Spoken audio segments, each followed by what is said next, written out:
Sony confirms that the PlayStation 5 will not support the SSD expansion at launch.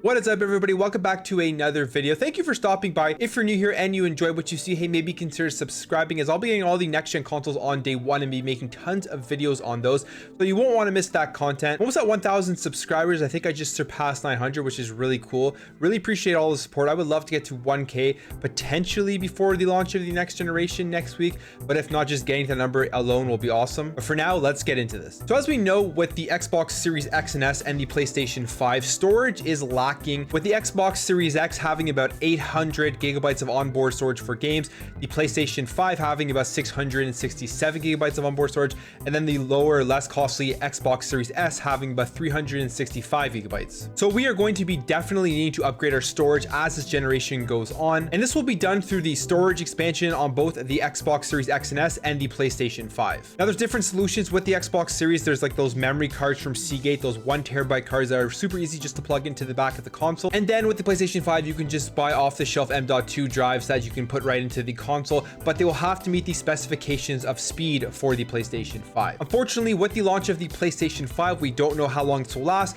but you are not going to be able to upgrade your storage with an SSD. So this is a report from The Verge, and they are saying here that while the PlayStation 5 features a dedicated internal slot that can theoretically fit standard stick-shaped M.2 SSDs and an easy way to access it, the slot will apparently be disabled out of the box. This is reserved for a future update, Sony tells The Verge. Now, when Mark Cerny did his kind of tech talk a while back about the PlayStation 5 and talking about the SSD, he did say that this may happen, that it won't be available at launch, and that support will likely be a bit past launch.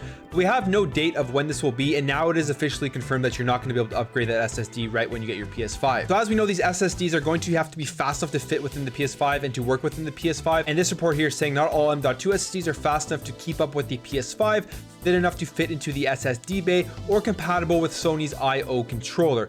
And Sony has promised to do a compatibility testing late this year to make sure. Now, this report also goes on to say that they spoke to practically every manufacturer of a PCIe Gen 4 stick drive, and there's only a handful, and not a single one was able to tell me their drives will actually work with the PS5, to suggest that Sony's compatibility testing program hasn't actually kicked off yet. I'm not 100% sure how this testing process is going to work, but obviously they're going to have to do a significant amount of testing to make sure that these M.2 drives actually fit within the console, don't overheat, and are able to run properly at the speeds that Sony requires for their games. So if they haven't actually kicked off the testing program for this, who knows how long it's going to be before you're going to be able to actually upgrade your internal SSD for the PlayStation 5. Now, I know right now there are some SSDs that technically said that they could work on the PS5, but there's obviously other problems beside their speeds that are going to make them not work, like the size of them actually fitting in the console, or if they're compatible with the I/O controller. But this is a drive that came up the other day saying that it is fast enough for the PS5, but clearly just because it's fast enough, there are more things that are going into this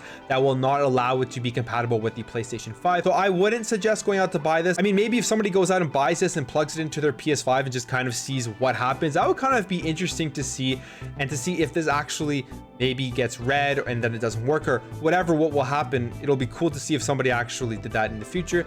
I mean, I wouldn't do it because it's very expensive for 1 terabyte. I think it's like $230 or something like that. So it'll be a big investment just to test it out. But yeah, I guess overall what this means is that you're gonna have to be very thrifty with your storage on your PlayStation 5. And if you're playing something like Call of Duty Black Ops Cold War at launch, that's going to take up a significant amount of gigabytes available on the PS5. And then there's also games like Spider-Man Miles Morales. The Ultimate Edition is going to be 105 gigabytes, so that's also a significant size as well. So all in all, I don't know how long it's going to be until you can put those internal SSDs into the PlayStation 5, but I think it could potentially be a problem for the first couple of months, or maybe however long it takes, a year or so, for people who are really filling up those drives. They're really going to have to add games and delete them constantly on a continuous basis until this becomes available to expand the storage. Anyways, guys, that's it for me. Let me know what you think about this in the comments below. Do you care that you can't expand the storage at launch? Were you planning on getting an SSD at launch if they were available and this was ready?